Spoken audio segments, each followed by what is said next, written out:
ஸ்ரீ சுந்தரகாண்டம் 57ஆம் சர்க்கம். இலங்கையில் நடந்ததை விவரிக்கிறார் ஹனுமான். மகேந்திர மலையின் உயர்ந்த சிகரத்தில் ஹனுமானும் சக்தி வாய்ந்த வானரர்களும் மட்டற்ற மகிழ்ச்சியுடன் அமர்ந்திருந்தனர்.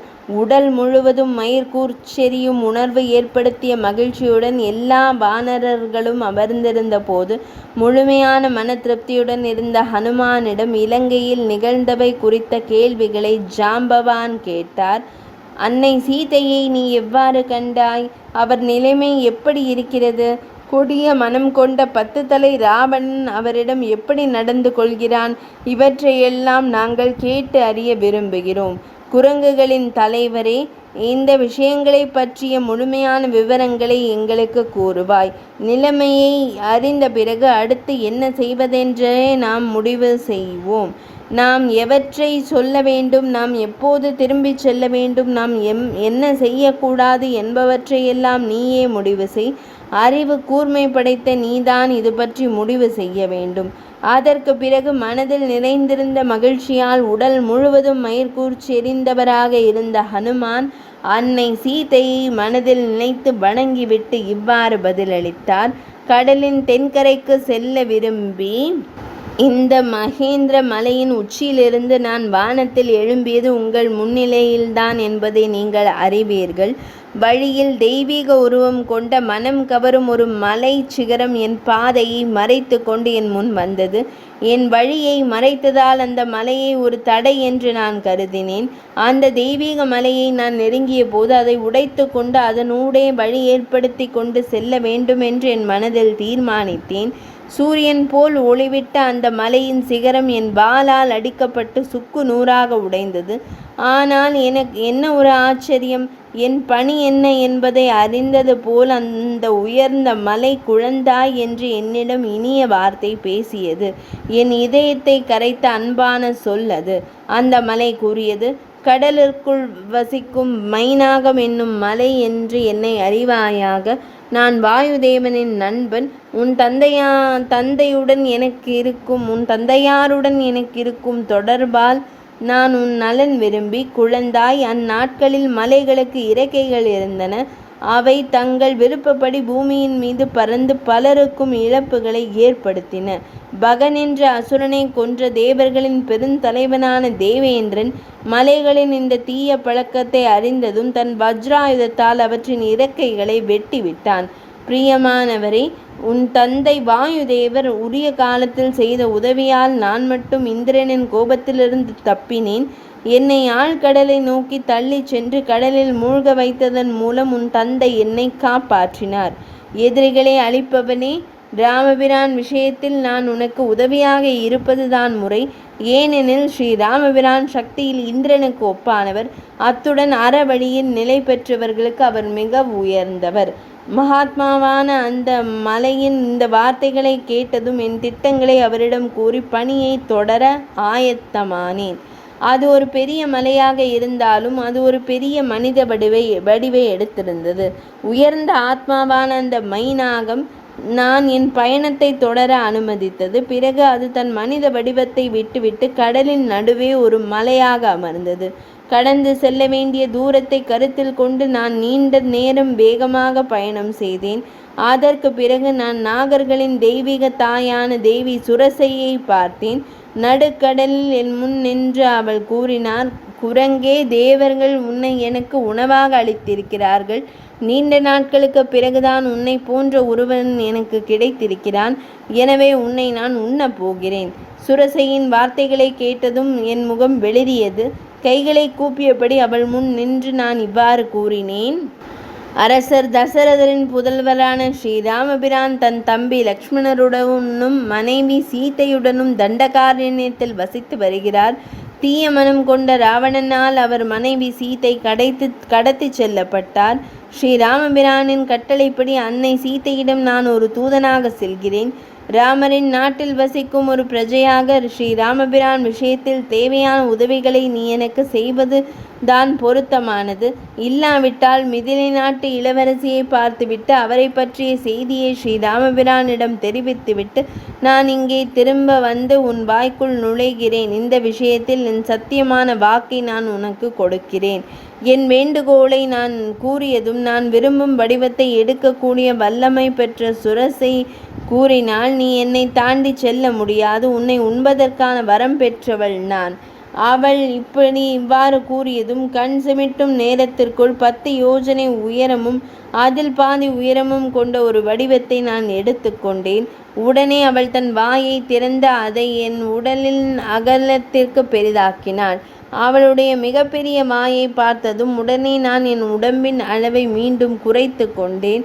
அந்த கணமே என் உடலை கட்டை விரல் அளவிற்கு குறுக்கி கொண்டு உடனே அவள் வாய்க்குள் புகுந்து ஒரு கணத்தில் வெளியே வந்த நான் அந்த தேவமங்கை சுரசை அப்போது தன் உண்மையான வடிவத்தை எடுத்து கொண்டு என்னிடம் இவ்வாறு கூறினாள். வானர வீரனே, நீ செய்தது எனக்கு மிகவும் மகிழ்ச்சி அளிக்கிறது. நீ தொடர்ந்து பயணித்து உன் பணியை நிறைவு செய். உயர்ந்த வானரனே, விதேக நாட்டு இளவரசியை உயர்ந்த ஸ்ரீராமபிரானுடன் இணைப்பதற்கான அனைத்தையும் செய். வானரனே, நீ மகிழ்ச்சியாக இருப்பாயாக. பிறகு எல்லா உயிர்களும் என்னை பாராட்டின. நான் கருடனைப் போல் எளிதாக வானத்தில் பறந்தபடி என் பயணத்தை தொடர்ந்தேன். நான் பறந்து கொண்டிருக்கும் போது என் நிழல் தடுக்கப்படுவதையும் என் வேகம் குறைந்ததையும் உணர்ந்தேன். ஆனால் இதை செய்வது யார் என பார்க்க முடியவில்லை. இவ்வாறு தடைப்படுத்தப்பட்டும் என் வேகத்தை குறைத்தது யார் என்று 10 திசைகளிலும் கண்களை சுழற்றி பார்த்தேன். ஆனால் என்னால் யாரையும் காண முடியவில்லை. நான் நினைத்து பார்த்தேன், என்னால் யாரையும் காண முடியவில்லை. வானம் தெளிவாக இருந்ததும் நான் ஒரு தடையை உணர்கிறேன். இது எதனால் இருக்கலாம்? இது போன்ற சிந்தனைகள் என் மனதில் எழுந்தன. நான் சிந்தித்து கொண்டிருந்த போது என் பார்வை கீழே செல்லவில்லை. எனவே நீரில் மிதந்து கொண்டிருந்த ஒரு பயங்கரமான அரக்க பெண்ணை நான் கவனிக்க தவறிவிட்டேன். அந்த பெரிய பிறவி இப்போது தன் தீய நோக்கங்களை பற்றி என்னிடம் தன் தெளிவான உரத்த குரலில் கூறினாள். பருத்த உருவம் கொண்டவனே, நீ எங்கே செல்கிறாய்? பசியுடன் இருக்கும் எனக்கு நீ சிறந்த உணவாகி இருக்கிறாய். கடந்த பல நாட்களாக உணவு கிடைக்காததால் எனக்கு ஏற்பட்டிருக்கும் பெரும் பசியை நீதான் போக்க வேண்டும். அவ்வாறே இருக்கட்டும் என்று சொல்லி நான் என் உடலை அவள் வாயை விட பெரிதாக ஆக்கிக் கொண்டேன். என்னை உண்ண வேண்டும் என்ற அவளுடைய ஆவலால் அவளுடைய பயங்கரமான வாய் மேலும் பயங்கரமாக பெரிதாகியது. ஆனால் என் பலத்தை பற்றியோ என் திட்டத்தை பற்றியோ அவள் ஏதும் அறியவில்லை. கன நேரத்தில் என் உடலை சிறிதாக்கிக் கொண்டு அவள் வாய்க்குள் புகுந்து அவள் இதயத்தை பித்து கொண்டு நான் வெளியில் வந்தேன். அப்படியே வானில் எழும்பினேன். இவ்வாறு அவள் இதயம் வெளியே இழுத்து போடப்பட்டதால் மலை போன்ற உருவம் கொண்ட உப்பு கடலில் வசித்து வந்த அந்த பிறவி உயிரிழந்து தன் கைகளை விரித்தபடி கடலுக்குள் மூழ்கினாள். அப்போது வானத்தில் சென்று கொண்டிருந்த சித்தர்கள் மற்றும் சாரணர்களின் இந்த வார்த்தைகளை கேட்டேன்.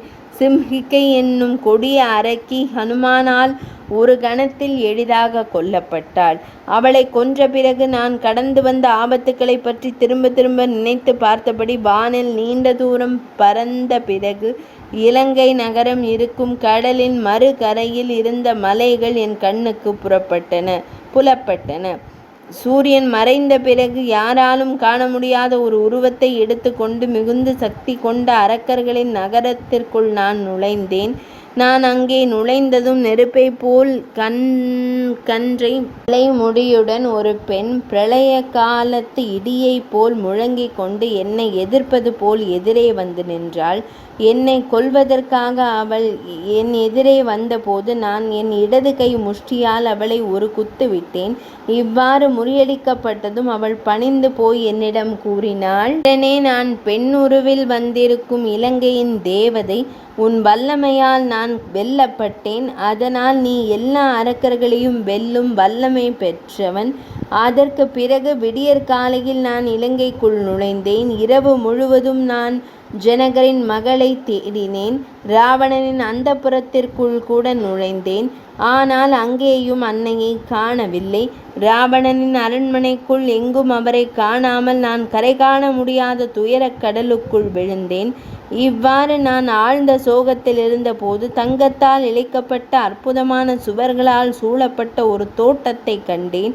அந்த சுவற்றை தாண்டி குதித்து பல மரங்கள் நிறைந்த ஒரு தோட்டத்திற்குள் நுழைந்தேன். அசோக மரங்கள் மிகுந்த அந்த தோட்டத்தின் நடுவே நான் ஒரு பெரிய சிம்சுபா மரத்தை பார்த்தேன்.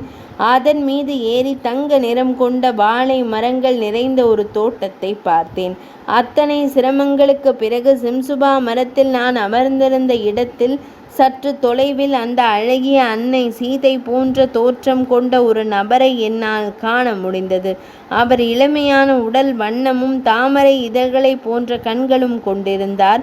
பயங்கரமான தோற்றம் கொண்ட இறைச்சியையும் இரத்தத்தையும் புசிக்கும் அரக்க பெண்களால் அவர் சூழப்பட்டிருந்தார்.